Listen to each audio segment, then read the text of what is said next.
May regla ka siguro, no? Naku, dapat niyan mag-iingat ka na baka mabuntis ka niyan. Anong feeling mo niya na dalaga ka na talaga?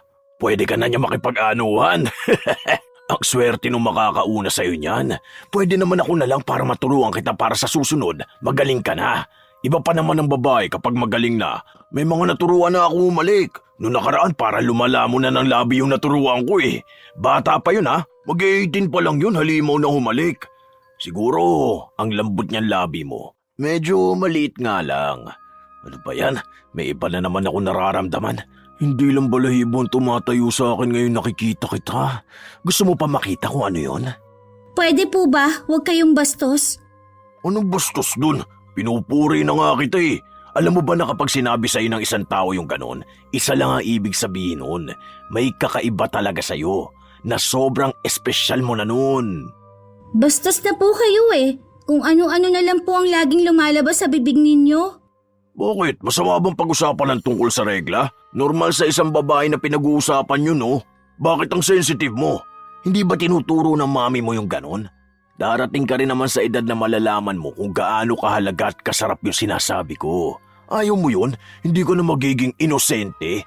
Hindi ka na mabilis na maluloko ng mga lalaki dahil alam mo na kung paano kikilos at gagalaw. Ang arte mo naman. Kala mo naman hindi mo papahawak yung katawan mo kapag nakakilala ka ng lalaki.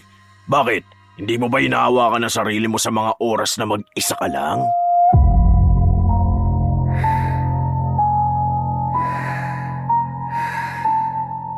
Sa dilim ng gabi, makinig ka na. Mga istorya ni Lola, telang magsisimula na. Sa bawat pulong may misteryo. Sa bawat kwento may kaba sa puso mo. Ang istoryang inyong mapakikinggan ay naglalaman ng mga salita at eksena na hindi dapat marinig ng mga bata. Ang istriktong gabay ng mas nakatatanda ay kailangan. Minsan, wala naman sa edad ng isang lalaki ang pagiging manyakis. Minsan, kung sino pa ang nag-eedad, sila pa ang mas may lakas ng loob na mambastos ng mga bata. Ganon ang ugali ni Moises, pero walang kayang kumontra sa kanya. Walang lumalaban, pero hindi sa lahat ng oras ay mananaig ang masama. Ano kaya ang nararapat na kaparusahan sa manyakis na driver? Saan ka na naman galing? Anong oras na? Saan naman ako magpupunta? Malamang tricycle driver ako, di ba? Hinahatid ko yung mga bata sa bahay nila. Para namang hindi mo alam. Ano, makakalimutin ka na ba talaga? Hindi mo na alam kung ano nangyayari? Anong oras na? Alam nga namang ganitong oras may bata ka pang hinatid. Huwag ka nga panay tanong sa akin. May nababalitaan ako. Yung anak ni paring Nestor, nagrereklamo raw yun na binabastos mo. Anong binabastos ko? Lagi mo raw tinatanong kung anong kulay ng panty niya. Binabastos na ba yun? Sa natutuwa ako sa batang yun eh. Kasi nung nakaraan nasira yung palda niya. Wala siyang suot na short noon tapos yung panty niya yung may Barbie pa. Ilang taon na yun eh. Grade 8 na yata yun. Nagtatanong lang naman ako bilang pagbibiro kung ano-ano na naman ang iniisip mo. Huwag mo sabihin na nagsiselos ka pa kahit sa bata. Wala akong pakialam kung mambabae ka. Pero sana naman, huwag mong pakialaman yung mga bata. Kung manyakis ka, huwag na yung mga ganong edad. Kawawa naman sila. Wala akong minamanyak ha. Nabubuyisit na naman ako sa'yo eh. Tumabi ka nga dyan, baka hindi kita matansya. Buyisit na babae to. Pinagsasabihan lang kita dahil baka nakakalimutan mo yung ginawa mo noon sa probinsya. 5 taong gulang lang yung hinipuan mo. Akala ko pa naman nagbago ka na. Lasing lang ako noon. Saka bakit kasi ganun yung suot ng bata na yun? Patakbo-takbo pa sa harapan ko. Kasalanan ko ba naakit ako dahil inaakit ako? Di ko naman ginalaw yun no. Inaakit ka? Naakit ka sa 5 taong gulang? Ay, leche. Wala talagang matinong usapan kapag ikaw ang kausap ko. Hinawi ni Moises ang kanyang asawa. Kahit na alam naman na ni Linda ang ugali ng asawa niya, umaasa pa rin siyang magbabago ito. Mahilig sa bata si Moises. Ang malala pa ron, mga menor de edad ang punteriya niya. Wala silang anak ni Linda at maaaring isa yon sa ipinagpapasalamat ng ginang dahil hindi mapapahamak ang anak nila sa piling ng asawa niya. Dahil minsan, nawawala sa sarili si Moises at wala na siyang pakialam kung nahihipuan niya ang bata. Hindi naman mahiwalayan ni Linda ang asawa dahil mahal na mahal niya ito. Kaya lagi na lang niyang pinagsasabihan. Pero mukhang habang nagkakaedad si Moises, mas lalong lumalala ang pagiging manyakis niya. Dagdag pang naging driver siya ng mga estudyante. Hindi naman talaga yon ang trabaho ni Moises, pero yon ang nakikita niyang paraan para mas maapalapit siya sa mga bata. Minsan pa, isang hapon, sumakay si Zari, isang estudyante na malapit lang din ang bahay kina Moises. Uwian nyo na pala? Akala ko kanina ka pa nakauwi. May practice po kami kanina, yung sayaw-sayaw. Kaya pala pawis na pawis ka. Ang bango siguro ng baby bra mo niyan. May suot ka na ba nun? Po, Nagsusuot ka na ba ng baby bra? bakit niyo po naitanong? Wala naman, kasi yung ibang grade 7 nakasando pa. Dapat huwag ka muna magsusuot ng bra kasi hindi ka pa naman ganun kadalaga. May umuumbok na ba dyan sa dibdib mo? Bakit po ganyan kayo magtanong? Bakit? May masama ba? Babae po kasi ako eh, tapos po lalaki kayo. Dapat po hindi kayo nagtatanong ng ganyan. Nakakailang po kasi. Naiilang ka ang bata mo pa. Siguro may boyfriend ka na ano? Nakipag-kiss ka na ba? Wala po akong boyfriend. Saka bata pa po ako Sus, yung iba nga grade 6 pa lang may boyfriend na. Yung iba nga buntis na eh.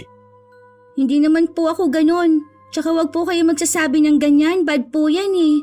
Sabi ni teacher, dapat daw po hindi po nagsasalita ng ganyan kapag matatanda na. Ano ka ba? Normal na gawain at salitaan lang to. Kapag lumaki ka na, makakarinig ka na rin ng ganitong usapan. Baka nga isang araw niyan, mas magaling ka pang makisali sa mga usapang ganito eh. Wag na lang po kayo magsalita. Pawis na pawis ka nga. Teka lang, punasan kita. Wag na po. Iba naman po hinahawakan ninyo sa akin. Pinupunasan ko lang naman yung leg mo. Ang liit ng leg mo ah. Kung naging vampira ako, sisip-sipin ko yan. Hindi na lang kumibo si Zari hanggang sa makauwi na siya. Nakatingin din sa palda niya si Moises habang dumidila-dila ito sa kanyang labi. Narinig pa nga ang sinabi ni Moises na ang ganda raw ng hubog ng katawan ni Zari. Siya ay nag-iisang anak ni Len na walang asawa matapos na mamatay sa isang aksidente. Hindi na nag-asawa pa si Len dahil gusto niyang ituon na lang ang buong buhay niya sa kanyang anak. Pagpasok ng bahay ni Zari, agad din niyang isinarado ang pinto. Nakakagulat naman magsarado ng pinto. Akala mo naman kung sinong humahabol sa'yo. Sumakay ka pala? Opo, Mami. Kasi po, pagod na po ako sa practice namin kanina. Kaso, kay Kuya Moises po ako nakasakay. Oh, di ba ang bilin ko sa'yo na huwag kang sasakay doon? Balita ko na manyakis daw ang matanda na yun eh. Lalo na sa mga bata na ganyan ang edad sa'yo. Ano, minanyak ka ba? Gusto mo bang sugurin ko siya sa bahay nila? Hindi ko naman po siya kinausap. Tsaka po, hindi ko naman siya nilapitan. Hinayaan ko lang po siyang magsalita. Wala na po kasi akong masakyan nun. Siya na lang po. Tapos ang tagal kong naghihintay nun. Gusto ko na rin po kasi makauwi agad. Kaya po sa kanya ako sumakay. Sa susunod, kahit maglakad ka na lang, basta huwag kang sasakay doon, ha? Kawawa naman si Samantha. Kilala mo yun? Yung kaklase mo nung grade 6 ka? Yung kulot ang buhok? Bakit po? Ano pong nangyari? Ayun, hinipuan daw ng matandang yun tapos hinalik-halikan. Hindi na lang ipinabarangay ng mga magulang si Kuya Moises dahil nga nahihiya sila. May utang na loob kasi sila doon. Tapos ang sabi na lang baka ang cute daw kasi nung bata, natuwa lang yung matanda. Kesyo wala nga raw anak. Ay, kung sa akin yun, kahit na anong naitulong ng isang tao sa akin, talagang magkakapatayan kaming dalawa. Walang pwedeng mambastos sa anak ko. Walang matanda sa akin, papatulan ko talaga. Yun po pala yung pumasok siya sa school. Tapos po umiiyak siya. Kasi po hindi lang daw isang beses siyang hinahalikan ni Kuya Moises. Sabi pa nga raw sa lips daw siya gusto ikis. Pero umiiwas siya kaya puro sa pisngi lang daw po. Yung mga magulang din naman kasi ang may problema. Palibasa, hindi nila mabuhay yung pamilya nila. Umaasa lang din sila minsan sa bigay ng matanda eh. Kaya parang ipinambabayad na lang din yung anak nila. Kawawa nga. Matrauma talaga yun. Basta ha, kapag ikaw hinawakan ng matandang yon, magsusumbong ka sa akin ha. Huwag na huwag kang matatakot sa kahit na anong sasabihin niya. Wala tayong utang na loob sa kahit na kanino sa kanila ha. Papatulan ko talaga siya kahit magsuntukan pa kaming dalawa.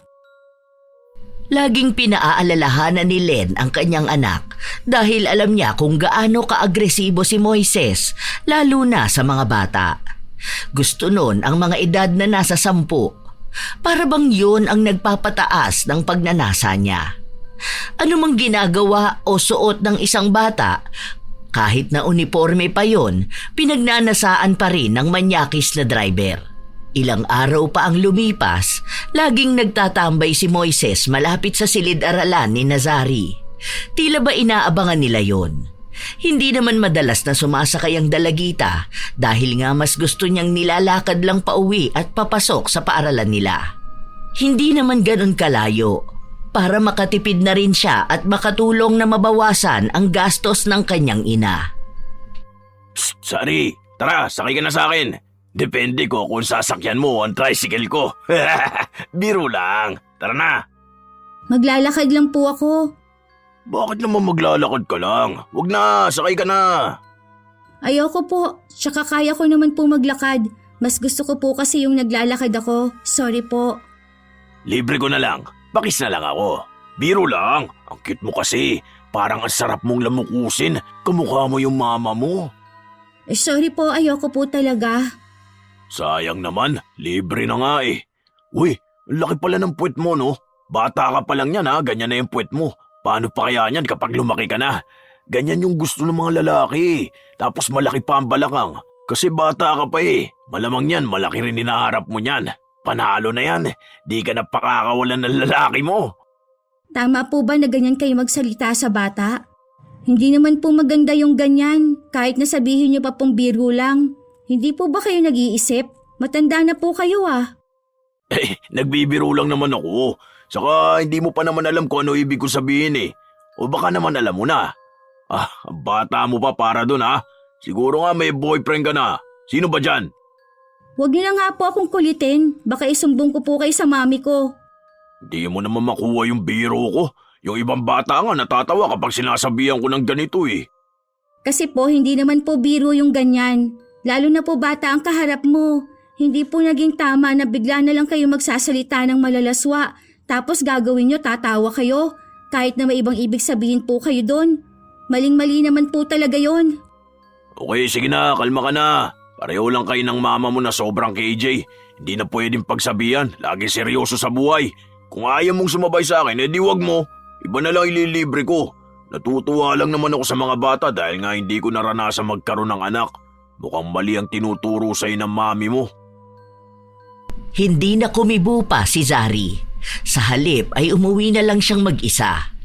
Habang si Moises naman, may sinundo na isang bata. Sa kanya talaga laging sumasakay ang batang yon. Walang kasamang mga magulang ang bata na yon. Hiwalay na at may ibang mga pamilya na. Tanging lola na lang ang nag-aalaga pero madalas na wala pa sa bahay nila dahil dumidiskarte sa buhay. Yon ang isa sa mga batang madalas pagsamantalahan ni Moises. Hindi man niya ginagalaw pero binabastos niya naman gamit ang mga salita niya. Hindi nakakaapila ang bata dahil takot ito. Hindi niya alam kung kanino siya magsusumbong dahil kaibigan ng lola niya si Moises. Hanggang sa natanim na lang sa utak ng bata na parang normal lang ang makarinig ng ganong salita sa isang matandang lalaki. Ang laki mo na para sa edad mong 40 na. Nireregla ka na ba? Ay, kapag ganyan, mas lalong huhubog pa yung katawan mo. Medyo bumabakat na nga yung dibdib mo eh. Buksan mo nga yung 2 butones. Tingnan ko lang. Silip lang ako, saglit lang. Uy, ganda. umbok na umbok nga.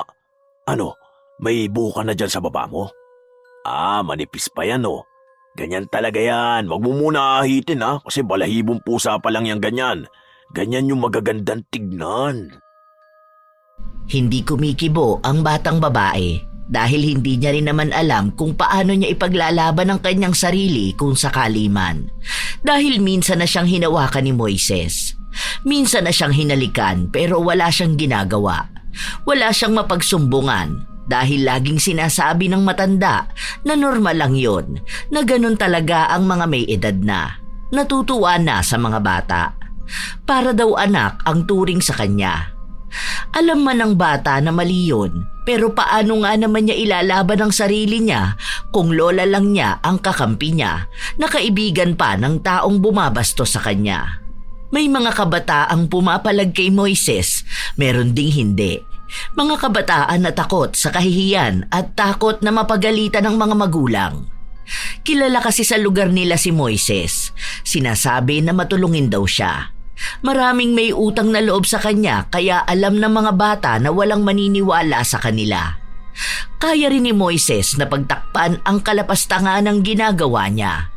Lagi niyang sinasabi na hindi naman siya nadedemanda dahil wala naman siyang panggagahasa na ginagawa. Isang gabi, umuwi na naman si Moises. Galit na naman ang kanyang asawa. Salubong na naman yung mga kilay mo. Hindi ka ba masaya kapag nakikita mo ko? Lagi ka nalang nabubugnot, kaya halos ayoko na umuwi. Ang saya ko kanina, ngayon makikita na naman kitang parang ang lungkot na naman ang buhay ko. Ano ba magagawa ko? Malamang magtiis na lang ng napakatagal para makasama ang gaya mo. Paano nga namang hindi ka sasaya kanina kung nambastos ka na naman ng bata? Yung hilig mong tukso at biro, pero iba ang ibig sabihin. Hindi mo hinuhubaran ng bata, pero sa salita mo naman parang hubad na sila. Wala pa naman sanang muwang yung mga yon. Mga inosente na dinudumihan mo ang utak. Hindi nga ako nang babastos ng bata. Katuwaan lang yung halos ginagawa ko sa kanila. Alam mo, ikaw lang nagbibigay ng mali siya sa mga ganung bagay kahit na hindi naman din yun dapat iniisip. Hindi ba pwedeng natutuwa ako sa mga bata dahil hindi mo ko nabigyan ng anak? Alam mong ikaw ang hindi nagbigay sa akin ng anak. Ikaw ang baog sa ating dalawa. Hindi mo rin pwedeng sabihin na natutuwa ka sa isang bata kung puro pang matandang salita ang sinasabi mo sa kanila. Akala mo ba hindi kita narinig kanina doon sa school? Tinatanong mo yung 12 years old kung nasubukan na niya makipaghalikan. Tapos binibiro mo pa na magaling ka doon? Kaya pwede mo siyang turuan? Hindi ka ba nandidiri sa sarili mo? Mukha ka na kang mabaho. Mukha ka pang bangkay. Wala nga lang yun. Biro ko lang naman yun sa bata Alangan namang turuan ko siya kung paano humalik, di ba? Pwede naman din kung gusto niya. Bakit? Marami kaya mga kabataan ngayon na nakikipaghalikan na. Tapos sa ginagawa nila, hindi naman sila marunong. Paano mo nasabi na hindi sila marurunong? Nakahalikan na ba ng bata? Malamang oo, sa pamimilit sa kanila. Ewan ko ba kung hanggang kailan ka magiging ganyan? Mahaba pa naman sana ang panahon ng pagbabago, kaso hindi mo ginagawa. Saka mo yan malalaman kapag wala ng panahon para sa pagbabago at sa kapatawaran. Ay, bahala ka na nga dyan. Basta ako parang lolo lang din sa kanila. Kapag tanda naman ng mga kabataan na yun, malalaman din naman nila kung anong ginagawa ko Malalaman nilang cool pala ako. Na nakikisabay sa mga ganong klase ng biruan. May mga kagaya mo lang talaga na malisyosa, no? Tumabi ka na nga dyan. Sa susunod, huwag kang basta magsasalita, Lalo na kung hindi mo naman talaga alam kung ano nangyayari. Yung mga batang nakakausap ko, natutuwa lang ako sa kanila. Wala nang higit pa ron. Kahit nahalata naman na kung anong nangyayari at ang mga asta ni Moises sa harapan ng mga kabataan, hindi niya pa rin tatanggapin kung ano ang totoo. Dahil para sa kanya, wala siyang masamang ginagawa. Walang ibig sabihin ang pambabastos niya sa mga bata, kundi paraan niya lang daw yon ng pagbibigay ng tuwa. Ilang linggo pa ang lumipas, walang nangyayaring pagbabago kay Moises. Hanggang isang araw, pinatawag siya sa barangay. Sabi ng bata, inihinto mo raw siya dun malapit sa may sementeryo tapos gusto mo raw siyang halik-halikan. Inahawakan mo pa nga raw siya sa mukha Tapos yung isa mong kamay nasa legs niya, ginagala-gala mo raw. Umiiyak daw siya noon pero hindi mo siya pinapabayaan. Anong hinahawak-hawakan sa mukha? Pinipisil ko lang yung pisngi niya dahil ang cute niya. Wala namang ibang ibig sabihin yun eh. Hindi ako huminto noon. Sadyang nasira yung makina kaya pinahinga ko muna tapos umalis naman na kami agad. Wala akong ginagawa sa bata ha. Sa tanda ko ba naman na to may gagawin pa akong masama sa isang bata? Yun na nga ang sabi ko. Nakausap ko naman na. Tapos sabi nitong tatay na ganun ka nga lang daw talaga. Nawili lang naman ako sa anak niya. Paano tisahin eh? Ang cute. Pasensya na, hindi ko naman alam na ayaw pala ng bata ng ganon. O sige, sa susunod hindi ko na lang din siguro papansinin yung anak niya. Pasensya ka na, Brad. Hindi, okay na kasi nakausap ko naman na sila kanina. Pinaliwanag ko na mabuti ka naman tao. Minsan lang hindi yun halata dahil akala ng mga bata na tinutokso mo sila kahit na nawiwili ka lang sa kanila. Nagsorry na rin yung tatay nitong bata. Salamat, Kap. Alam mo naman talaga kung anong totoo eh. Kilala mo talaga ako. Pinatawag lang kita para at least alam mo kung ano yung napag-uusapan dito. No, sige na. Uwi na kayo. Ingat kayo, ha? Teka, hatid ko sana kayo kaso hindi na kasi ako papasada eh. O ito, 100 para may pamasahe kayo. Ingat kayo ha. Cute niyang anak mo, tisayin. Mana sa nanay. Sensya na ulit. Nawiwili kasi ako sa mga bata gawa na wala nga akong anak. Nagpasalamat lang ang tatay, pero dinig nila na pinapagalitan ng anak niya na mali-mali naman daw ang nirereklamo. Kahit na umabot sila sa barangay, hindi maikakaila nakakampi ng kapitan si Moises. Ilang beses na niyang pinagtatakpan ang mga reklamo. Laging binabaliktad ang sitwasyon, kaya minsan alam na ng mga magulang na hindi na sila dapat nagrereklamo dahil wala naman silang napapala. Napapahiya lang din sila. Minsan pa, nagmamadaling umuwi si Zari. Tinatakpan niya ang kanyang palda, kaya kahit na ayaw niyang sumakay sa tricycle ni Moises, napasakay siya para lang makauwi agad. Ayaw niyang lumabas dahil may tumagos na dugo sa palda niya. Mukhang sa kinikilos ng bata, alam na ni Moises ang ibig sabihin nun. May regla ka siguro no? Naku, dapat niyan mag-iingat ka na baka mabuntis ka niyan. Anong feeling mo niya na dalaga ka na talaga? Pwede ka na niya makipag-anuhan. Ang swerte nung makakauna sa'yo niyan. Pwede naman ako na lang para maturuan kita para sa susunod, magaling ka na. Iba pa naman ang babae kapag magaling na. May mga naturuan na ako umalik. Noong nakaraan para lumala mo na ng labi yung naturuan ko eh. Bata pa yun ha. Mag-18 pa lang yun, halimaw na humalik. Siguro, ang lambot niyan labi mo. Medyo maliit nga lang. Ano ba yan? May iba na naman ako nararamdaman. Hindi lang balahibon tumatayo sa akin ngayon nakikita kita. Gusto mo pa makita kung ano yon? Pwede po bang wag kayong bastos? Anong bastos dun? Pinupuri na nga kita eh. Alam mo ba na kapag sinabi sa'yo ng isang tao yung ganon, isa lang ang ibig sabihin nun. May kakaiba talaga sa'yo, na sobrang espesyal mo na nun. Bastos na po kayo eh. Kung anong-ano lang pong laging lumalabas sa bibig ninyo. Bakit? Masama bang pag-usapan ng tungkol sa regla? Normal sa isang babae na pinag-uusapan yun, no? Bakit ang sensitive mo? Hindi ba tinuturo ng mami mo yung ganon? Darating ka rin naman sa edad na malalaman mo kung gaano kahalaga at kasarap yung sinasabi ko. Ayaw mo yun? Hindi ka na magiging inosente? Hindi ka na mabilis na maluloko ng mga lalaki dahil alam mo na kung paano kikilos at gagalaw. Ang arte mo naman. Kala mo naman hindi mo papahawak yung katawan mo kapag nakakilala ka ng lalaki. Bakit? Hindi mo ba hinahawakan ang sarili mo sa mga oras na mag-isa ka lang? Alam niyo po, kahit na kailan, hindi naging maayos ang pakikipag-usap sa 12 years old.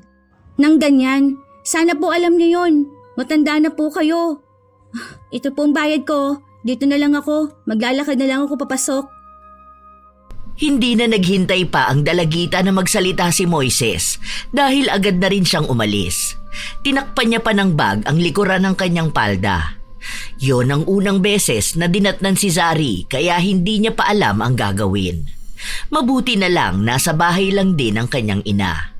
Simula nung dinatnan na siya, lagi na siyang binabastos ni Moises. May mga biro itong ginagawa sa kanya na hindi tama, pero walang ibang umaapila.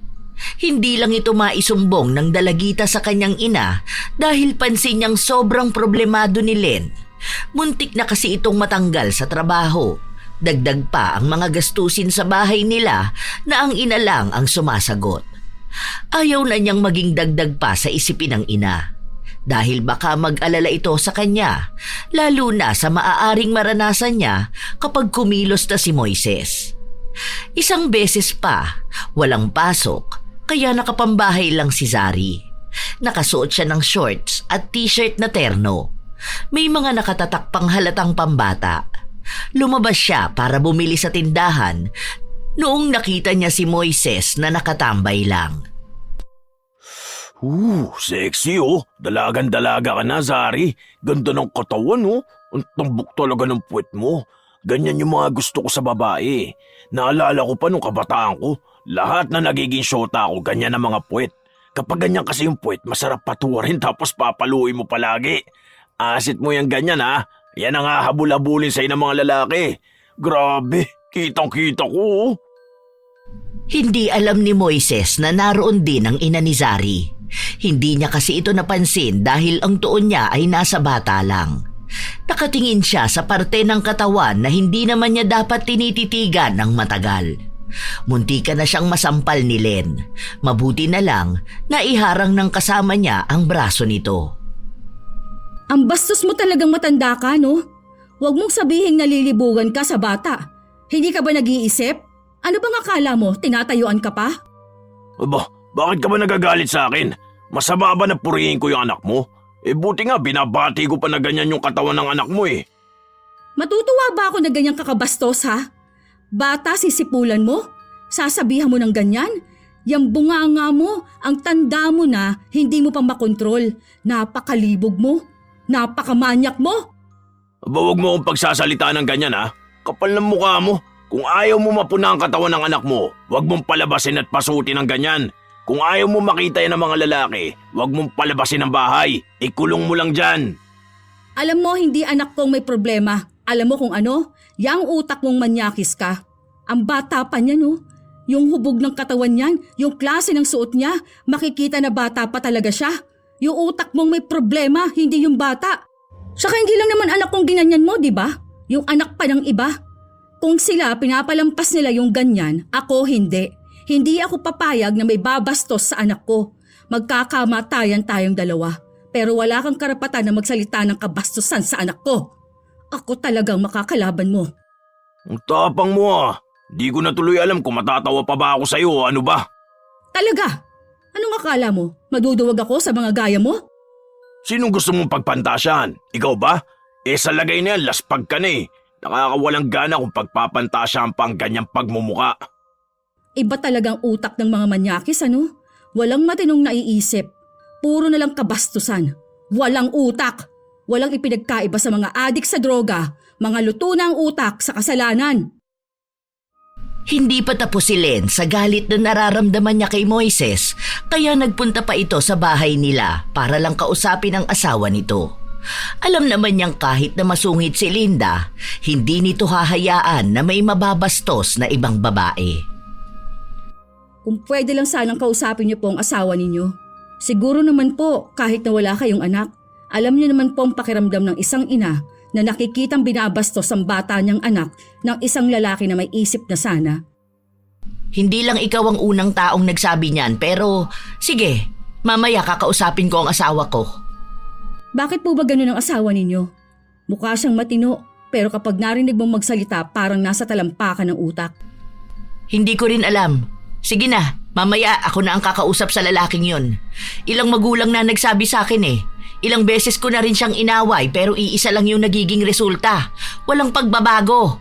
Mas lalo pa nga siyang lumalala. Sana naman po magbago na siya para hindi na umabot pa sa puntong kailangan pang magpatawag sa barangay. Ayoko na may masamang mangyayari sa anak ko dahil bilang isang ina, handa kong hamakin ang lahat, wag lang mapahamak ang anak ko sa kamay ng manyakis na matanda. Kung yung ibang mga magulang napapalampas yun, pues ako, hindi. Hindi na lang kumibo si Linda dahil alam niyang kahit na ganon si Len, may tapang talaga itong itinatago. Kaya nung umuwi na si Moises, nagkaroon na naman ng pagtatalo sa mag-asawa. Hindi ba pwede nagsasabi lang ako ng totoo? Na maganda naman yung puwet at balakang ng anak niya? Buti nga sinabi ko pa yun eh. Totoo din naman na gano'n ang mga naging syota ako noon. Gaya mo, nung kabataan mo, ganun ang katawan mo. Hindi ba pwedeng purihin ang katawan ng babae? Kapag sinabihan silang pangit, nagagalit sila. Kapag naman sinabihan ng maganda, nagagalit pa rin. Parang hindi ko na alam kung saan pa ako lulugar Parang lahat na lang ng ginagawa ko mali. Parang hinahanapan na lang ako ng butas. Kahit na hindi naman na issue, nagiging issue pa. Hindi mo nakikita kung anong masama dun sa ginawa mo? Talaga ba? Nawalan ka na ng konsensya? O wala ka naman na talaga nun? Dahil wala namang masama. Walang masama na bastusin ang bata. Hindi sa lahat ng oras kailangan mong sabihin kung anong laman ang utak mo. May mga bagay na kailangan tahimik ka. Lalo na kapag ganyan na kabastusan. Lalo na yung isip na hindi ka tanggap-tanggap sa lipunan. Sa'yo ng ugali ko Dapat alam na nila yun. Huwag silang sensitive. Lalo na ngayon na dapat open na ang mga tao kapag ang usapan tungkol sa sexual. May mga kabataan nga na ginagawa na yun Alam mo, hindi mo ginagamit yung utak mo. Noon naman matalino ka kahit paano. Ewan ko ba kung bakit bigla ka naman naging ganyan nung tumanda ka? Ano yan? Pataas ang libog mo? Pabawas naman ang utak mo? Iba ang nangibabaw?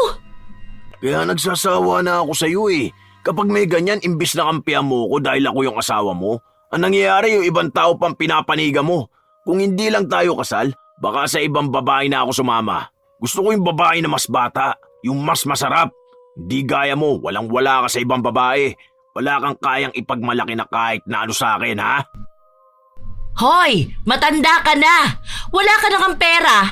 Ang pangit mo pa. Tingin mo ba may papatol sa'yo? Ni hindi ka nga tumatagal sa kama? Hindi ka pa tapos, lupay-pay na yan.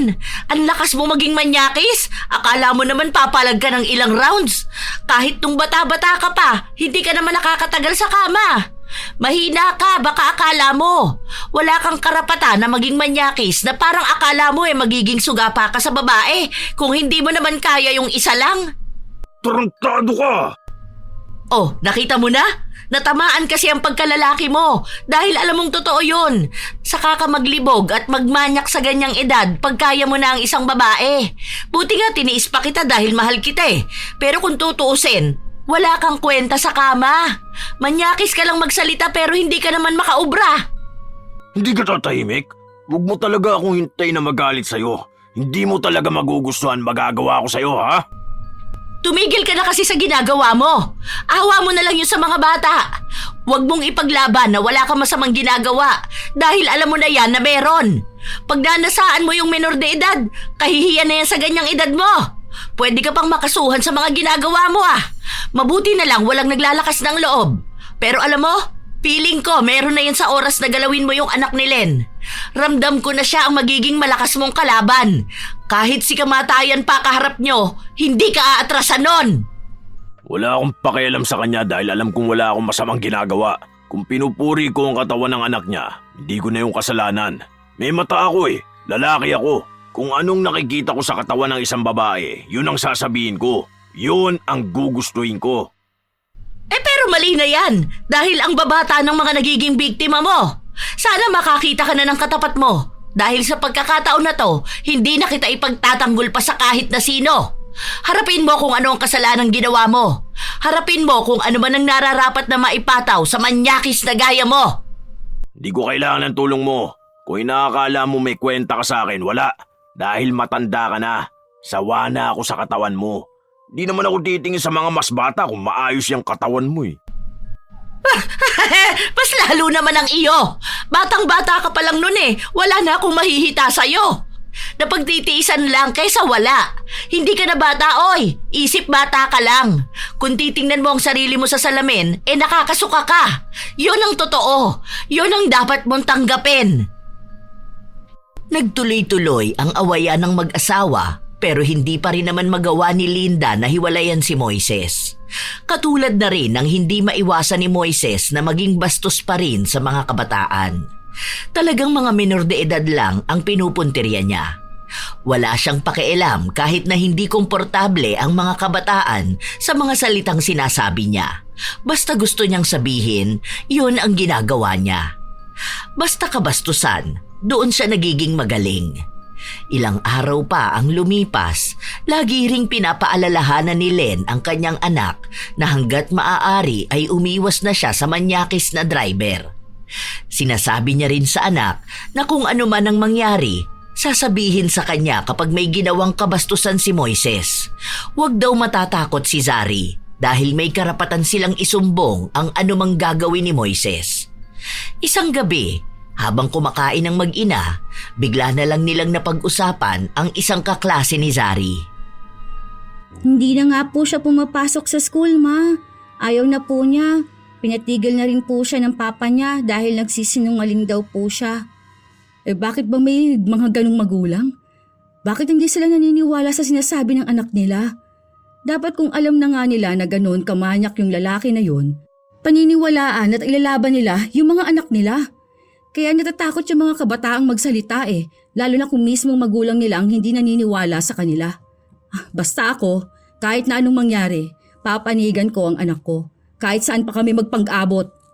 Umiiyak nga po yun sa akin nung nakaraan Kasi po, kinausap daw po sila sa barangay. Ang sabi daw po natutuwa lang daw po si Kuya Moises sa kanya kaya kinis siya sa pisngi. Hindi naman daw po sa lips. Pero kilala ko po yung kaklase ko na yon, Mami. Hindi naman po yun siya nagsisinungaling Hindi lang po talaga siya pinaniniwalaan ng papa niya. Kasi alam daw po na mabait si Kuya Moises, tsaka mahilig daw po sa bata. Tapos ayun po, sa kanya pa nagalit yung papa niya. Naaawa nga po ako sa kanya Ayaw na po niya lumabas ngayon ng bahay nila. Natatakot na po siya na makita niya si Kuya Moises.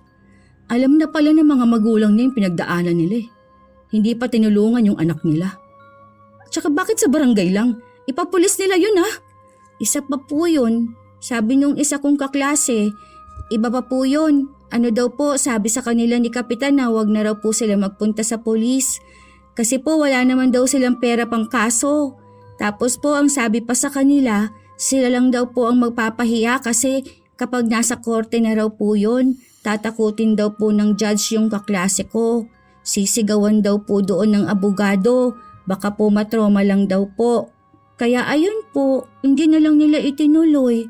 Ay, hindi yun ganun anak. Hindi pwede na ganun lang yun. Hindi totoo na sisigawan ng bata doon. Bakit ba natatakot sila? Isa pa yung walang kwentang kapitan na yan Kaya ang laki ng tiyan nun walang kwenta yun Palamunin lang yun ng bayan. Yari talaga yan sa akin sila kapag ganun ang sinabi nila kapag akong nagreklamo. Rekta ko talaga yan sila sa pulis. Hindi problemang pera para sa abogado. Merong mga libre dyan. Iyon po ang sabi nila. Kaya nga yung nakausap ko, ayaw na lang niyang ireklamo dahil baka mali lang daw ang intindi ng anak niya. Hindi pwedeng mali ang intindi ng anak nila Malamang bata pa yun. Silang may alam ng pinagdaraanan ng anak nila. Silang magulang. Silang lalaban para sa bata. Hindi ko naman mapilit yung nanay dahil labandera dun kina Moises. Yun lang ang kabuhayan nila. Yan ang hirap kapag tumatanaw ka ng utang na loob sa isang masamang tao. Pero kahit na, hindi pwede yung ganun. Hindi yun uubra sa akin. Basta ikaw kapag hinawakan ka nun o kahit natangkain lang, sabihan mo lang ako agad Opo, Mami. Huwag ka matatakot. Kung sila, hindi nila kayang ilaban ang anak nila, pues ako ilalaban kita. Hindi ako papayag, no? Hayop siya. Pero sana pa rin po, huwag siyang gagawa. Kasi po ayoko po nakikipag-away kayo Ayoko po na nai-stress po kayo. Hindi yan. Basta kahit na anong mangyari, huwag na huwag mo itatago sa akin kung anong nangyayari sa'yo, Mami mo ko. Dapat alam kong lahat.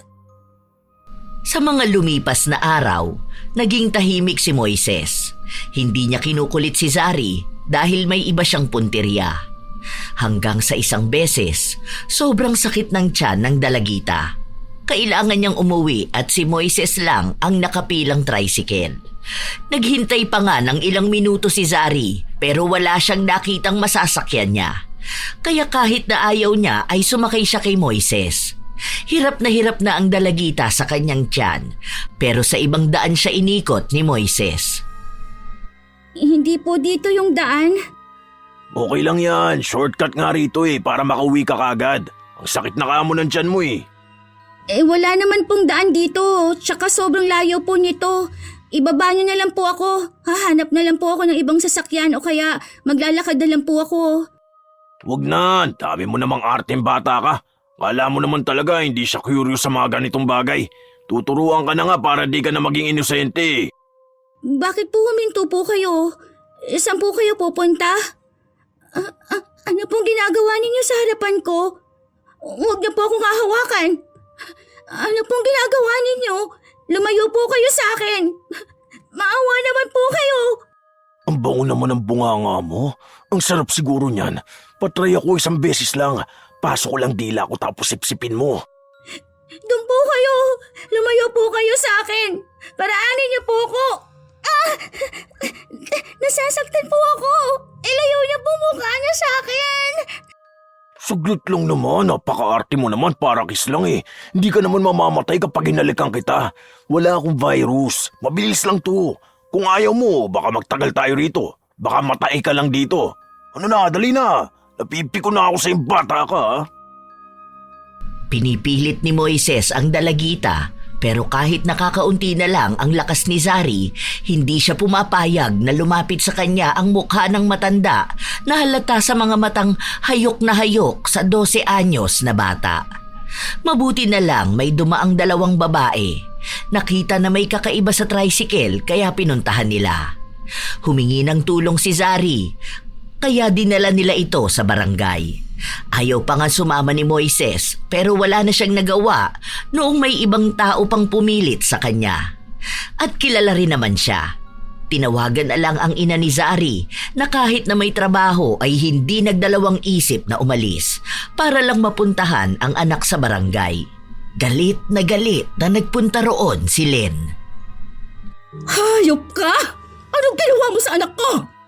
Anong ginawa ko sa anak mo? Wala akong ginagawa dyan sa anak mo, ha? Tinutulungan ko na nga siya dahil taing-taing ng araw siya. Ako na nga ay nagmagandang loob, ako pa'y nakitaan ng mali. Ang hirap naman maging mabuting tao sa inyo. Alam kong gawain mo, hayop ka! Malaman ko lang kung anong ginawa mo sa anak ko. Ako mismong gigilit yan sa leeg mo. Ha? Papatayin kita sa harapan nila. Mami, kalma ka lang po. Huwag ka naman po nananakot ng ganyan. Baka po nakakalimutan nyo nakaharap nyo kami. Kaya nga nandito tayo para ayusin natin to eh. Hayaan nyo naman po na magpaliwanag si Moises. Kung tumutulong lang naman po siya, wag naman po sanang nagagalit kayo agad. Wala akong pakialam ha, kahit na sino pang kaharap ko. Sige, kaya hindi nagbabago yung hayop na yan eh. Lagi nyo nalang kinakampihan. Parang hindi isang reklamo sa kanya kung maging kalmado kayong ganyan ah. Hindi porket kilala nyo siya, hahayaan nyo na lang siyang gumawa ng kababuyan sa ibang tao, lalo na sa mga kabataan. Hindi ka po abogado, Mami, para magparatang sa isang tao. Wala pong ebidensya. Wala pong patunay na gumawa nga ng masama si Moises. Kilala po yan dito sa atin bilang isang mabuting tao. Marami na po siyang natulungan at malamang isa na rin kayo doon. Kaya po wag tayong basta nagbibigay ng espekulasyon hanggat hindi pa naman napapatunayan na may nagawang kasalanan ng isang tao. Sino po ba tayo para maghatol agad? Yun na nga eh. Yung babae na yan, lagi na lang nakikita yung mali sa akin kahit na yung mali na yun, hindi naman totoo. Naging mabait naman ako sa'yo ah. May problema ka lang talaga sa akin. May problema ako sa'yo dahil manyakis ka. Hindi lang ako nagreklamo sa'yo. Wala ka pa talagang nagagawa dahil siguro may nakakita sa balak mong gawin. Hindi na makapagsalita ang anak ko dahil sa trauma niya. Hayop ka! Baka hindi makapagsalita ang anak nyo dahil alam niyang wala namang ginagawang masama si Moises. Tatanungin ulit natin ang bata, Mami, ha? Ano ba talagang nangyari, be? May masama bang ginawa sa si Moises? Huwag kang magsisinungaling, ha? Masama yun. Masakit pong tiyan ko nun tapos dinala niya po ako sa sa ibang daan po yun. Basta po alam ko na hindi doon yung pauwi sa bahay. Tapos po pinipilit niya akong i-kiss. Nakita niyo na? Ha? Huwag niyong sabihin sa akin, didepensahan niyo pa rin ang manyakis na yan. Ha? Harassment na yung ginawa niya sa anak ko. Sino ba namang matinong taong gagawin yon? Nasa matinong pag-iisip pa ba yung hayop na yan? Nahalikan ka naman ba? Hindi po. Oh, hindi naman pala eh. Nagalaw ka ba? Hindi po. Oh, wala naman pala nangyari sa anak nyo. Ibig sabihin lang nun, walang ibang ginawa si Moises. Mali lang talaga yung pagkakaalam nyo, Mami. Wala pong issue dito. Huwag na po natin itong palakihin. Kung hindi naman po napahamak ang anak nyo, wala naman po yun. May anak ka ba? Meron, pero puro lalaki. Ano naman kinalaman ng mga anak ko sa usapin natin ngayon?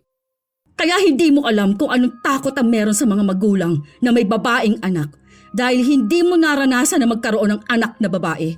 Kaya ganyan ka nalang kumampi sa manyakis dahil hindi ka takot. Pero tandaan mo, minsan may mga ganoong nangyayari din kahit pa sa lalaki. Saka baka naman kasi may ginawa yung anak mo. Medyo maiksi yata ang palda niya eh. Hindi naman may iwasan sa isang lalaki na makaramdam ng kakaiba lalo na kung babae ang nagpapakita ng motibo. Hindi rin naman magnanasa ang lalaki kung hindi babae ang kikilos.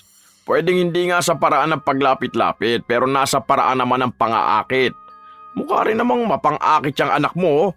Minsan hindi nyo lang alam gawain ng anak nyo dahil tinatago sa inyo. Bata yan, madaling magpaawa dahil akala nila sila na yung papanigan.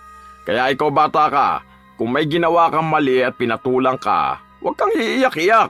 Kaya yung iba nare-rape dahil gusto naman nila yun nung una. Nag-iinarte lang na pinilit sila. Kaya mahirap na rin maniwala sa sinasabi ng isang babae. Pwede kasing hindi lang sila napagbigyan. Baka naman nanghihingi ng pera yung anak mo tapos hindi nabigyan. Ibang usapin pa naman yon kapag ganon. Sa'yo talaga galing ang mga salita na ganyan? Paano mo naaatim na panigan yung taong gumagawa ng masama? Ha? Hindi mo ba nakikita? 12 anyos? Anong suot niya? Uniform sa school. Wala sa damit ng anak ko ang problema. Alam ko kung saan. Sa utak ninyo. Nasa kung paano ninyo iniisip na kaya inaabuso ang minor de edad ay dahil gusto niya.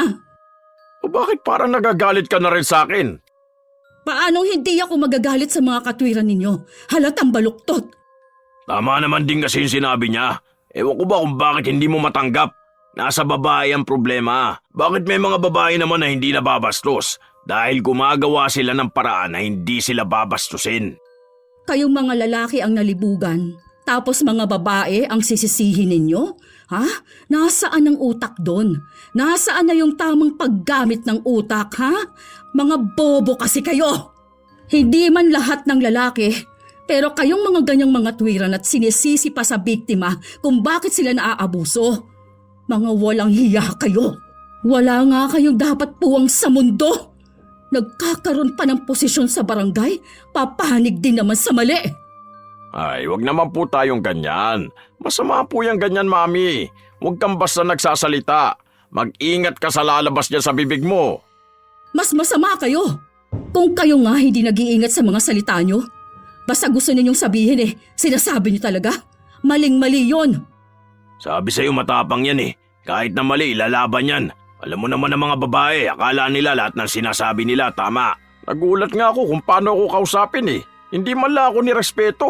Ako na nga atong pumapagitna sa inyong dalawa. Ako na nga ang umaayos ng gulo at away. Idadamay pa ako. May sarili ang batas na akala mo alam niya paano tumatakbo. Sabi ko sa'yo matapang yan. Ang hinahon at ang bait ko na nga ganyan pa siya makipag-usap sa akin. Tinitimbang ko na nga lang sasabihin ko at baka mas lalo masaktan. Anong timbangan ang gamit ko? Ha? Parang ibang natitimbang. Yung baluktot pa ang mas lamang. Manahimik ka na lang kasi. Okay na nga sana, parang ayaw mo pa. Akala mo lugin-lugi yung anak mo.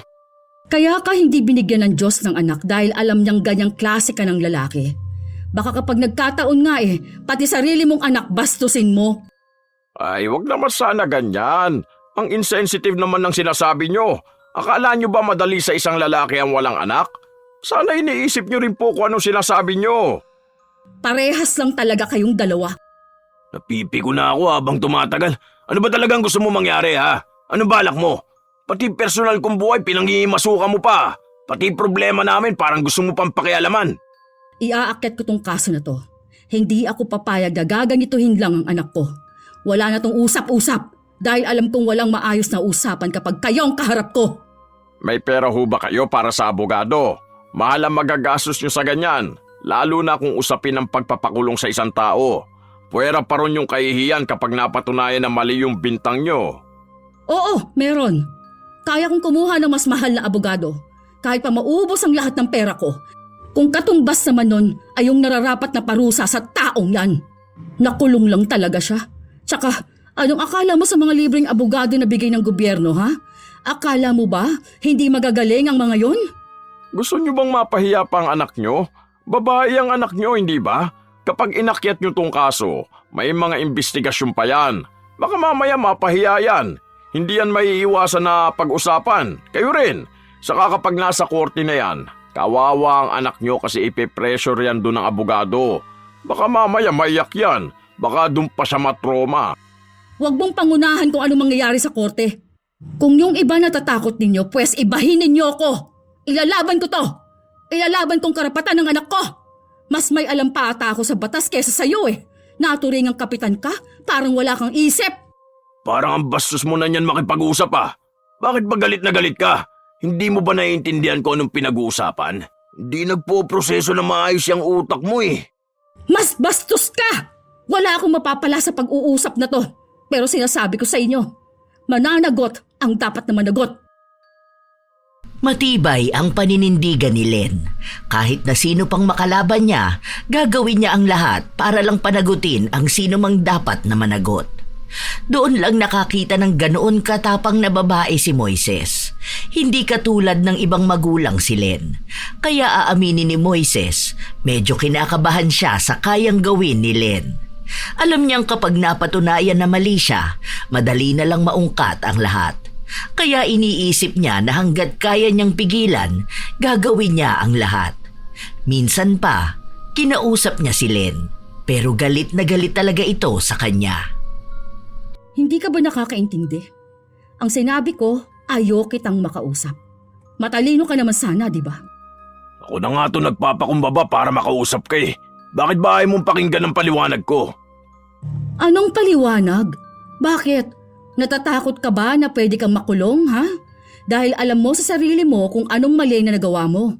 Hindi ka naman kakabahan ng ganyan eh, kung hindi totoo yung sinasabi ng anak ko. Kaya nga pinag-uusapan natin dahil mali yung pagkakaintindi ng anak mo. Bata pa yun, kaya nga tayong dalawa na yung nag-uusap. Wala akong pakialam sa paliwanag mo. Itutuloy ko ang kaso. Ano bang gusto mo? Pera? Trabaho? Negosyo? Oh, akala ko ba wala kang ginawang masama? Bakit parang sinusuhulan mo na ako ngayon? Alam mo nakakainis ang pagmamatigas mo. Wala lang kasi kung panahon patulang kayo pero sa totoo lang, piko na ako sa pag-uugali mo. Pues ako marami akong panahon para labanan ka. Gusto mo ko talagang galitin na sobra? Baka magsisi ka. Baka bigla mo maisipan na sana hindi mo na lang sinagad ang pasensya ko. Huwag kang magmatapang kung alam nating parehong natatakot ka sa mga ginagawa kong hakbang. Dalaga ba? Ako pa ang hinamon mo? Pinagbibigyan lang kita. Sige, tutal hindi ka naman madaan sa pakiusapan. Isagad na natin to. Ilalabang ko kung hanggang saan mo ko kain labanan. Pero iisa lang ang masasabi ko. Kahit kailan, hindi mo ko matatalo. Tingnan natin ngayon. Huwag mo ring hinahamon ang isang ina. Tumuloy ang kasong isinampa ni Len, kaya ang ginipit ni Moises ay ang bata. Lagi niya itong inaabangan sa labas ng paaralan. Tinatakot at pinagbabantaan. Bakit niyo po ba ako laging sinusundan? Bakit? Ano na naman kasinungalingan na sasabihin mo sa nanay mo? Tutal pinaglalaban yung inaaras kita, di ba? Ngayon ko ipapakita sa iyo kung anong ibig sabihin nun. Natatakot na po ako sa inyo. Parang awa niyo na po. Tigilan niyo na po ako. Walang tatahimik sa atin. Dahil yung nanay mo naman na nagsimula nito, di ba? Panindigan na lang natin to lalo. Bitiwan niyo po ako. Sisigaw po ako rito. Tingin mo ba may pakialam sa iyo mga tao rito? Kilala ko yung mga yan. Buwisit kayo ng nanay mo ha. Tignan natin ngayon kung may paglalaban pa kayo. Hindi kita titigilan hanggat hindi nananahimik ang nanay mo. Ikaw ang pupuntirahin ko dahil ikaw ang walang laban. Hinalik-halikan ni Moises ang bata at hinawakan sa iba't ibang parte ng katawan, lalo na sa masiselang bahagi. Walang laban ng bata dahil sa maliit niyang pangangatawan. Iyak lang ang nakaya niyang gawin. Akala niya madadala sa paawa ang matanda pero mali siya. Mas pinatunayan ni Moises kung gaano siya kawalang hiya. Pinagsabihan niya pa ang bata na ikakalat niya sa mga tao na malandi si Zari, na inaakit niya lahat ng nakatatanda na nakikita niya, para daw mapahiya at masira siya. Hindi naman nagbibiro si Moises, kaya ayaw nang lumabas ng bata sa kanilang bahay. Hindi na siya pumapasok sa paaralan. Kahit nakausapin siya ng guro nila, wala na siyang mukhang kayang iharap sa mga tao. Mabagal ang proseso kapag sa batas sila aasa. Wala naman din silang ibang makakapitan. Hanggang sa isang araw, nabalitaan na lang sa buong bayan nila na nabubulok na raw ang isang paa ni Moises. Noong una raw ay nakagat lang yon ng lamok, pero lumala hanggang sa umabot na sa kalahati ng kanyang paa. Natigil na rin siya sa pamamasada dahil sa sakit na nararamdaman niya. Isang araw, iniinda ni Moises ang sakit niya, pero hindi siya inaalagaan ng kanyang asawa. Grabe lintik na sakit na to. Aray ko, hindi mo ba ako ikukuha ng gamot? Natutuwa ka pa talaga na nahihirapan ako ng ganito, ha? Anong gusto mong gawin ko? Ni hindi nga tumatalab sa'yo ang gamot. Tama lang yan, para hindi ka na makalabas ng bahay. Para naman mapirmi ka rito at hindi ka makagawa ng gulo sa labas. Anong pinagsasasabi mo? Masaya ka na ganito ako? Pwedeng oo, pwedeng ewan. Basta ang alam ko lang, baka pinarurusahan ka na sa nangyayari sa'yo. Sino naman magpaparusa sa akin? O ewan ko, sa dami ng ginawan mo ng katarantaduhan hindi natin malalaman kung sino doon. Hayop naman talaga ang sakit. Grabe. Para namang inuukit yung balat ko. Sakit sobra, aray ko. Dali mo na kaya ako sa ospital. Kaya nga mas lalong nabulok yung paa mo dahil tinurukan niya ng gamot, di ba? Simpleng gamot lang kasi yan pinalala mo. Lintik na insekto kasi yun. Di ko alam kung anong klaseng insekto yung kumagat sa akin. Grabe ang sakit. Gumawa ka ng paraan para gumaling ako. Anong akala mo sa akin, salamangkera? Bahala ka dyan sa buhay mo. Ang ingay mo. Hindi na nga ako nakatulog kagabi. Tingin mo ba ako nakakatulog ako na maayos? Ikaw yung may iniinda, kaya huwag mo akong madamay-damay dyan. Kung noon nakakatulog ka ng mahimbing kahit tumatarantado ka na nga ng bata, ngayon hindi ka makakatulog. Hay, nadadamay pa ako. Sa susunod, kapag natulog ako tapos ang ingay mo, palalayasin talaga kita. Wala kang awa.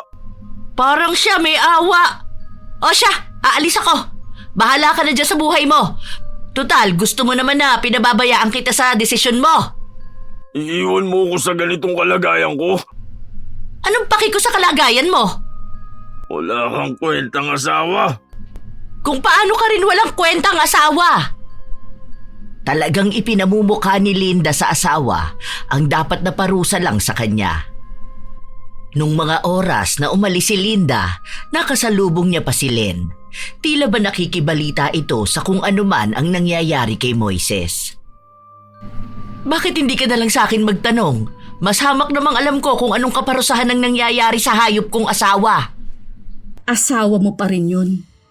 Alam kong kahit na anong mangyari, siya pa rin naman ang kakampihan mo. Kakampihan? Tingin mo ba ako yung magpaparusa sa kanya kung siya ang kinakampihan ko? Parusa? Mabubulok siya ng paunti-unti bago pa siya lamunin ng lupa. Alam ko na kahit hindi mo sabihin sa akin, masaya ka nung nabalitaan mong nagdurusa na siya sa sakit niya. Oo, ako ang may dahilan kung bakit gano'n ang nararamdaman niya. Ako mismo ang nagbigay nun sa kanya dahil gusto kong ibawi kayo, ang mga bata na inabuso ng asawa ko. Ilang dekada ko ring tiniis yun, kahit na alam ko kung anong pinaggagawa niya. Mali ako na pinili kong manahimik, pero ngayon, alam ko na kung ano yung dapat kong gawin. Alam ko na kung paano ko dapat itama kung ano yung pagkukonsinti na ginagawa ko sa kanya noon. Hindi ko alam kung anong sasabihin ko. Hindi mo naman na kailangang magsalita pa, dahil alam ko naman na masaya ka sa kung anong nangyayari sa kanya. Huwag ka mag-alala, hindi ka nag-iisa, pati ako. Bakit ngayon mo lang ginawa? Bakit bigla mong naisip na gawin? Asawa mo yun. Ayoko na. Babae ako. Nung kabataan ko, naabuso rin ako, kaya galit ako sa ganong klase ng tao. Siguro, nabulag lang ako na mahal ko siya, kaya tiniis ko. Akala ko magbabago pa, pero hindi na talaga. Bakit hindi mo nalang hinintay na makulong siya? Para yun na ang magiging parusa niya. Ay kailan pa yun? Alam mong ang bagal ng proseso dito sa Pilipinas. Hindi ko na ma-attempt dahil habang malaya siya, gagawa siya ng masama sa mga kabataan. Isa pa, awang-awa na ako sa anak mo. Alam mo bang nung nakita niya ako, umiyak siya sa akin? Si Zari ang nagtulak sa akin gawin yon sa mismong asawa ko. Hindi mo maisip na sa ganung edad makakaranas siya ng ganung takot. Naalala ko yung sarili ko sa kanya noon. Kahit pakampihan ako ng nanay ko, ng batas, iba pa rin yung takot. Maiipon yon. Magtatagal, hindi madaling matanggal. Kaya nga iniisip ko na hanggat maaari, dapat mabawasan ang ganong klase ng tao. Kahit pa asawa ko, ako na mismo ang gagawa ng paraan para lang managot siya sa kasalanang nagawa niya. Hindi naman maikakaila na nasasaktan pa rin si Linda sa ginawa niya sa asawa niya. Pero mas masasaktan siya kung may iba pang kabataang makakaranas ng pang-aabuso na nagmimistulang biro para sa mga kalalakihan. Pero mukhang kahit na hirap na si Moises, hindi pa rin natatapos ang pagiging masamang tao niya at pagiging manyakis. Madalas niya pa rin binabasto sa mga bata na dadaan sa bahay nila. Mga estudyanteng maayos naman ang suot, pero nagagawa niya pa rin hanapan ng paraan para bastusin. Minsan pa, isang elementarya ang binastos ni Moises. Sakto naman, nadaraan din si Len. Ganda ng ganyan yung uniform. Ang puti mo tignan. Ang sarap mo dyan sa ganyan suot. Di ka nga rito, pakisilolo. Dali na! Hindi ka pa rin talaga nadala? Kung ano-anong nangyayari sa'yo. Sa totoo lang, hindi naman dapat yung paa mong nabulok. Kundi yung ano mo, napakalibog mo. Napakamahanyak mo. Elementary pa lang yung bata.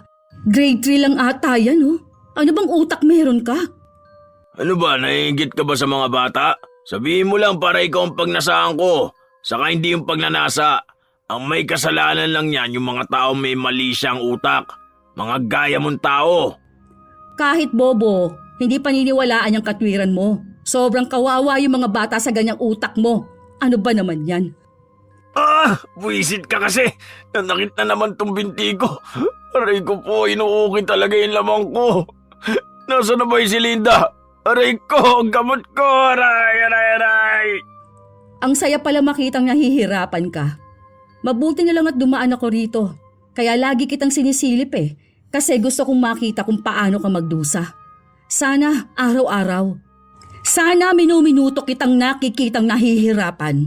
Sana lahat ng tao na nagawan mo ng kasalanan, marinig at makita nilang nagkakaganyan ka. Sa totoo lang, kulang pa nga yan. Hindi sapat na basta ka lang napaparusahan ng sakit na minsan nawawala.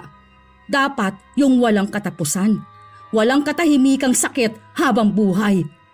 Demonyo ka ba? May sakit na nga yung tao, ganyan ka pa rin makipag-usap? Talagang umihiling ka pa ng masama sa kapwa mo? Hayaan mo, demonyo tayong dalawa. Ako ang humihiling ng masama sa taong gumagawa rin ng masama. Baliw ka na.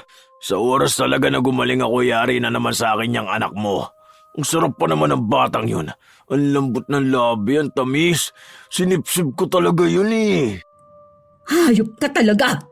Mas pasahol ka pa sa demonyo! Hindi mo kaya marinig? O gusto mo yung mas detalyado pa? Aray ko! Tulog! Grabe, sobrang kirot na ng binti ko. Hindi ko na alam kung ano gagawin ko. Tulong! Sana dalawang paa mo nang magkaganyan hanggang sa buong katawan mo na. Yung buhay ka pa, pero ramdam mong nabubulok ka na. Dapat lang yan sa'yo. Dahil demonyo ka! Demonyo! Galit na galit si Len, kaya kahit na humihiyaw na sa sakit si Moises, pinababayaan niya lang. Wala na sa kanya kung nahihirapan ang matanda dahil hindi siya nasisiyahan sa ganoong pamamaraan. Kaya dinoble niya ang barang. Hindi lang barang ni Linda ang nararamdaman ni Moises, dagdag pa ang kay Len. Mata naman ang pinuntirya niya. Para uurin yun. kainin ang uod ng paunti-unti dahil makasalanan ang mga mata ni Moises. Yon ang nakakakita ng hindi dapat nakikita sa mga bata. Kaya mata ang dapat untiin sa kanya.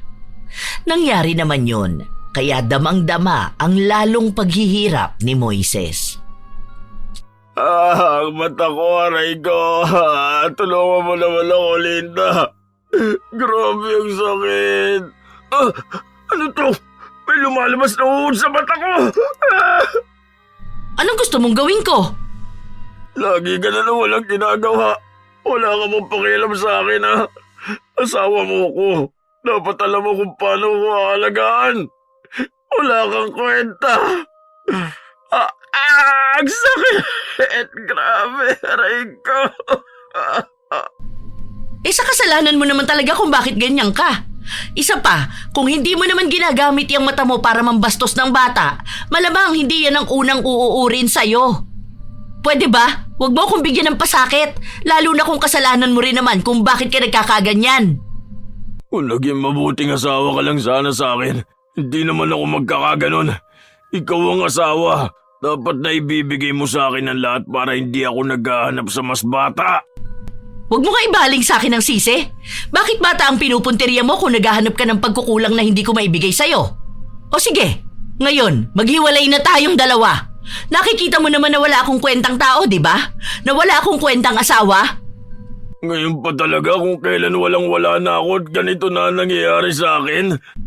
Matagal na kitang gustong iwan. Ngayon lang ako nagkaroon ng pagkakataon na gawin. Pagod na rin naman ako sa'yo kaya ayoko na. Desidido na akong umalis. Hindi mo ako pwedeng iwan dahil may sinumpaan tayo sa Diyos. Sa hirap man o ginawa, dapat kasama kita. Kaya wala kang karapatan na umalis sa tabi ko. Kailangan ko ng tao na mag-aalaga sa akin. Wala kang maihaharang sa akin. Iiwan kita kung kailan handa na akong iwan ka. Sinubukan pa ni Moises na kumbinsihin ang kanyang asawa na huwag siyang iwan, pero wala na talaga. Ang babaeng mahal na mahal siya noon at tanggap siya sa kabila ng mga mali niyang nagawa noon, mukhang natauhan na talaga. Lalo na at wala na rin namang pakinabang sa kanya si Moises. Naiplano na rin niya ang kanyang pag-alis. Ilang linggo pa ang lumipas, tuluyan na ngang nabulag si Moises at handa na ring umalis si Linda. Mamayang gabi ang alis ko.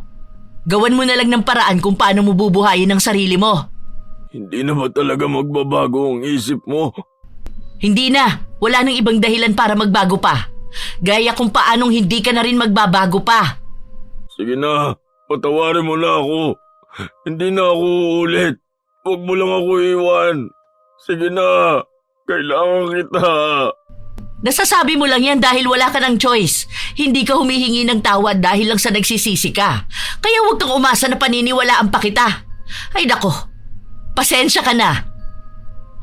Natuloy na umalis si Linda kaya wala nang nag-aalaga kay Moises.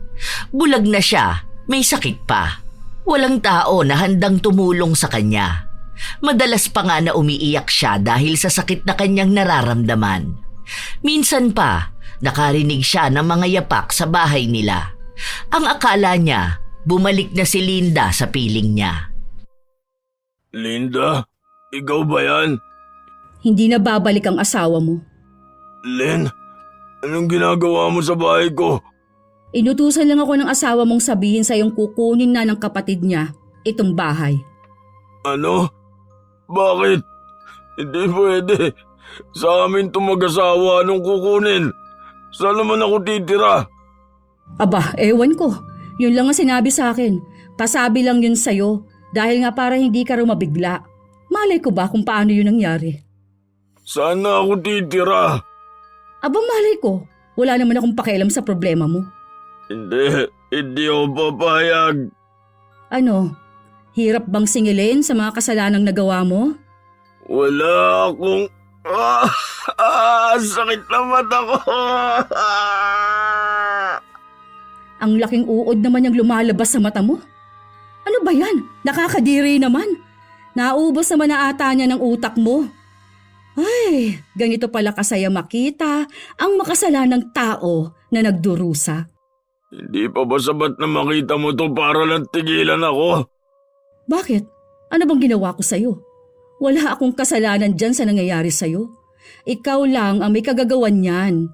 Alam mo, hindi ka naman siguro magkakaganyan kung hindi grabing kasalanan ang ginawa mo. Akala ko pa naman kahit papaano may pagbabago na sa ugali mo na baka nakita mo na kung anong mali mo. Pero wala pa rin pala. Tinatanggap mo pa rin at pinipilit mo ang sarili mo na wala kang mali. Hindi ko na talaga kaya tong ganito.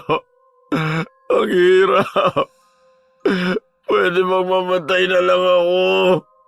Hindi pwede. Hindi ganun kadali ang gusto mo. Paano masisiyahan ang mga taong gusto kang magantihan kung kamatayan lang din ang mapupunta sa'yo, ha? Ang dapat sa'yo, humaba pa ang buhay mo para mas mahaba ang pagdurusa mo. Ayoko na. Hindi pa ba sapat to? Hindi pa. Maging walang puso na lang ako, pero masaya ako sa nakikita ko ngayon. Tama lang yan sa'yo. Mabuhay kang parang araw-araw na pinapatay. Gustong-gusto ni Len na naririnig ang paghiyaw ni Moises sa sakit. Tuwing umaga, yon ang hanap niya na nakukuha niya rin naman. Ilang araw pa ang lumipas, halos walang minuto na hindi nila naririnig si Moises na humihiyaw sa sakit. Nagmamakaawa na matapos na lang agad ang buhay niya kaysa manatiling ganon. Minsan pa, narinig yon ni Zari. Naabutan na nga lang ni Len ang anak na nasa labas ng bahay nila, nakatulala lang kay Moises. Anong ginagawa mo dyan? Bakit nakatingin ka kay Moises? Masaya ka ba na ganyan siya? Kasi ako, oo anak. Tama lang naman sa kanya yan, di ba? Alam mo po, Mami, naaawa po ako kay Kuya Moises. Naaawa ka sa halimaw na yan? Opo, kasi isipin ninyo, malungkot na ang buhay niya. Tapos, nagdurusa pa po siya ng buhay. Oh, ano namang nakakaawa doon, anak? Yung kaluluwa niya po mismo nagdurusa na. Hindi man po sa lupa ang sapat na parusa, kundi po sa kabilang buhay. Nakakaawa po ang kaluluwa ng gaya niya. Yung po ang natutunan ko noon sa sabi ng madre po na teacher namin. Kaya po kapag nangangaral siya noon, naaalala ko po si Kuya Moises. Nakakagalit po yung ginawa niya sa akin, pero nung pinagdasal ko po, doon ko po nalaman na nakakaawa ang kaluluwa ng taong hindi tinatanggap po ng Diyos. Bata ka pa, kaya ang bilis mo magpatawad. Kaya hindi ko alam kung bakit mga gaya ninyong inosenteng bata pa ang madalas na nilalapastangan ng mga walang kwentang tao. Gusto ko rin naman po, Mami, na magpatawad po kayo. Itigil niyo na po yung ginawa ninyo ni Ate Linda. Alam ko po yun Narinig ko po kayo noon. Kaya po lagi akong nagdadasal na sana po huwag ninyong ipunin ang galit ninyo dahil lalabas pong wala kayong pagkakaiba ni Kuya Moises. Lalo na po kung usaping tungkol sa paggawa ng mali. Magkaiba man po kayo ng ginawa pero parehas na hindi po makatao. Ginawa ko yun para sa'yo, anak. Ginawa namin yun para bigyan ng katarungan ang mga kabataan na kagaya mo. Kaya nga po, iniisip ko may mali rin po ako. Dahil hindi po kayo gagawa ng mali kung hindi dahil sa akin. Hindi, wala kang mali anak. Desisyon ko yun. Pero Mami, please po, ako na po ang nakikiusap sa inyo. Huwag niyo naman na pong itali ang sarili ninyo sa kasalanan. Nagawan po ako ng mali. Hindi ako nakatanggap ng sorry. Pero pwede po natin ipag-pray ang pagpapatawad. Mommy, please. Kung para po sa akin, ako na po ang hihingi ng pakiusap sa inyo. Huwag niyo pong isanla ang kaluluwa ninyo sa kadiliman. Parang awa niyo na po. Sumuko at magpatawad po tayo. Gaya po kung paano nagpapatawad ang Diyos. Hindi kumibo si Len. Ang mga salitang alam ng kanyang anak, galing yon sa mga salita na naririnig ni Zari noong araw-araw siyang kausap ng mga madre at pare o mga taong tumulong sa kanya para makayanang maharap ang madilim na bahagi ng kanyang buhay. Tila ba naging mas makabuluhan pa yon dahil alam niya ang tungkol sa pagpapabarang ng ina sa lalaking kinasusuklaman nito. Ilang araw pang pinag-isipan ni Len ang sinabi ng kanyang anak bago siya nagdesisyon na muling kausapin si Moises. Pero mukhang sa mga panahon na yon, tila ba may malaking pagbabago sa matanda. Alam ko na kung ano yung mali ko. Huwag mo nang paulit-ulit na ipaalala sa akin. Tanggap ko na rin kung anong magiging kapalaran ko. Ang dami kong mali. Ang dami kong nargabyado. Lalo na mga inosenteng bata na wala naman talagang ginawa para bastusin ko. Oo na, ako na yung mali. Ako na yung pinarurusahan ng langit. Anong hangin naman ang bumulong sa'yo para masabi mo yung mga yan? Para kaawaan ka? Para masabing dapat lang nabigyan ka ng pagkakataon na patawarin? Ganun ba? Ha? Alam kong hindi mo ako paniniwalaan kapag sinabi ko na gusto kong magbago at itama ang mali ko nagawa. Makasalanan na ako sa paningin yung lahat at hindi ko naman kayo masisisi dahil yun naman ang totoo. Tanggap ko na hindi lang ako sa lupa parurusahan, kundi hanggang sa kabilang buhay ko. Maniwala ka man sa hindi, humihingi ako ng tawad sa'yo. Sana magkaroon ng puwang sa puso mo ang kapatawaran. Sana mapatawad din ako ng mga taong naragabyado ko. Mga bata na nagkaroon ng trauma dahil sa akin. Sana mapatawad ako ng Diyos. Wala akong tiwala sa salita lang ng tao. Dahil kung totoong nagsisisi ka, makikita at makikita yun sa'yo. Sana una pa lang napagtanto mo na kung anong mali mo. Baka hindi na umabot sa ganyang punto. Baka sana marami pang batang magmahal sa'yo kung inayos mo lang sana ang pagtrato sa kanila. Pero saka ka pa nagsisi kung kailang huli ng lahat. Tama ka naman. Pero inaamin kong hindi ko mapagtatanto ang mali ko kung hindi ako nagkaroon ng ganitong parusa. Kaya sana balang araw, mapatawad mo ako at ng anak mo. Pinapangako ko na kailanman hindi na ako gagawa ng pambabastos lalo na sa mga kabataan. Kung may babalik ko lang din ang panahon, hindi ko natatangkay pang manamantala ng bata. Hindi na ako magdedesisyon sa kung ano man ang mangyayari sa'yo. Ipauubaya ko na lang sa Diyos ang hatol at pasya. Tao ako na nagtatanim ng sama ng loob at galit sa isang tao. Kaya hindi ko kayang sabihing napatawad na kita kahit na hindi naman talaga. Pero sana nga dumating ang araw na yon.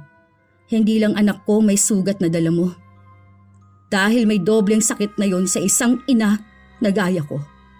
Ina na iningatan ng anak niya habang binabastos ng iba. Isa lang ang masasabi ko. Hindi dahil sa pag-ako mo ng kasalanan, magiging maayos ka na.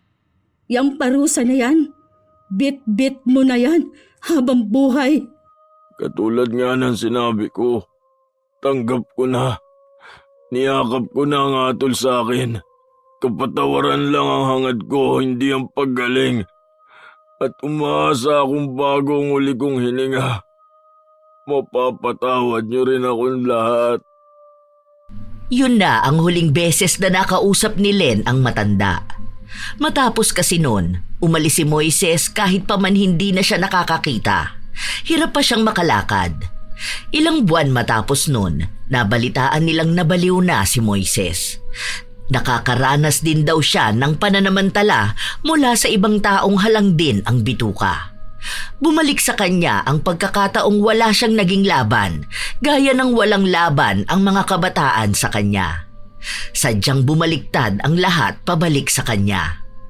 Sa panahong kasalukuyan, buhay pa rin si Moises. Baliw na palaboy sa kalye. Hindi na rin nagparamdam si Linda kay Len. Wala na silang naging komunikasyon simula nung umalis ito. Si Bentong naman, nakulong matapos na maungkat ang luma niyang kaso, kaugnay din ng pang-aabuso. Naipataw ang nararapat na parusa. Habang si Zari naman, nagpapatuloy sa buhay sa kanyang bagong paaralan. Naging masaya na siya sa paglaya niya sa nakaraang akala niya'y mahirap niyang matatanggap, pero darating pala ang pagkakataon na makakaya niyang lampasan.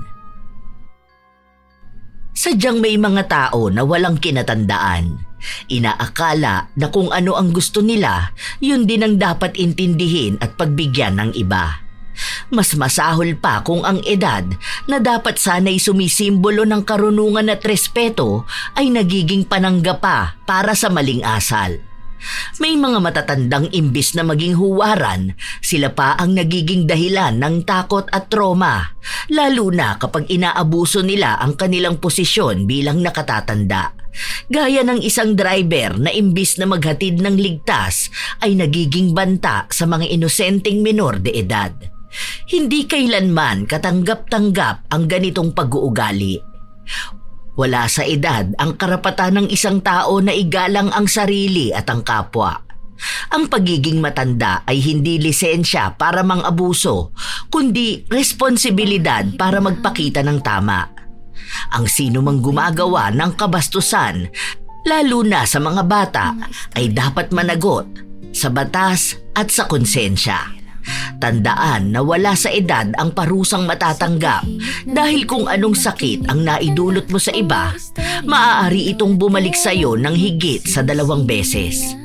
Ugaliing maging malinis ang isipan upang huwag pagnasahan ng iba, lalo na nga ang mga menor de edad. Huwag tularan ang manyakis na driver. Kayo ba mga apo, nakaranas na ba kayong mabastos ng mga nakatatanda sa inyo? Ano naman ang ginawa nyo? At ano rin ang opinyon nyo sa mga desisyon ng ating bida? Ibahagi nyo na sa amin ang inyong komento at kwento. Nawa ay nakapaghatid ito ng magandang aral sa inyo. Ito ang inyong Lola Telang at maraming salamat sa palagi ninyong pakikinig mga apo. Istorya ni Lola Telang, hindi lang takot ang mararamdaman, may galit, gigil at minsan luha. Sa bawat kwento may aral na dala. Mga istorya ni Lola Telang, kulang barang sumpa at karma. Sa dulo ng lahat may paalala na ang masama may balik talaga. May babaeng mapanira ang ugali, laging may inggit sa kapwa, laging ngiti sa harap pero may tinatago. Paninira pala ang kanyang gusto.